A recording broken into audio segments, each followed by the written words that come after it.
So this is to show how to mark answers on a Google worksheet or a worksheet that you would normally fill out with a paper, pen, crayon, or whatever kind of writing instrument that you may have.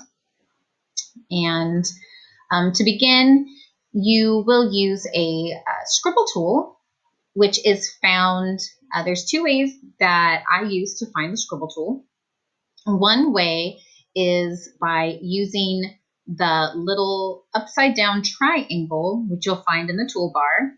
If you've used the Scribble tool before, then it will be already selected.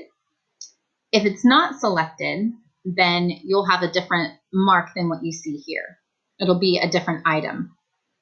Now, right over here, there is the upside down triangle, and here on mine, you see the little squiggly Scribble tool mark because I've already used it. If you click this, it's going to drop down a menu, which I'll show you in just a minute. And this is one way to quickly find the Scribble tool.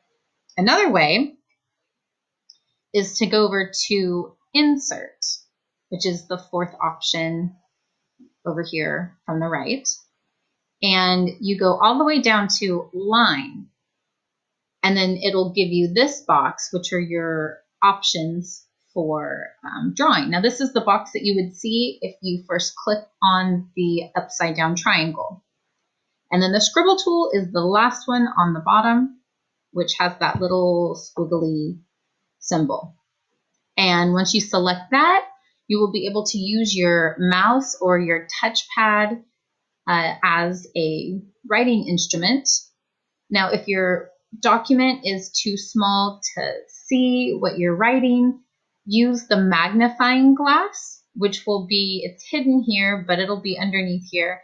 And you just zoom in and you'll be able to see what you're marking a little easier. Now, the next thing that you're going to need to do is what you normally would be writing in answers that are fill-ins or short answer sentences. You're going to need to be able to type it. And often teachers will put type here or enter text here. So what you do is you double click. I like to put a border on my text boxes to make it a little easier to see where to start. And again, you double click with the mouse and that'll give you a cursor. So you'll see where your type is, where your text is going to begin. So go ahead and double click and then begin typing your answer. Over here, when you have an answer that you need to circle, if there is no object to drag and drop, you can use your Scribble tool again. Or like here, I have a circle there that you can drag and drop. And you will click on that and drag it over to choose either A or B.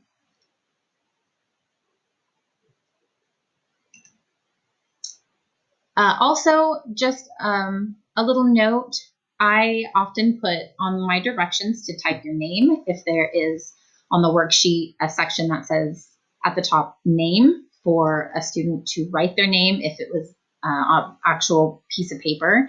I ask them to type their name. Students, if you're listening, please type your name.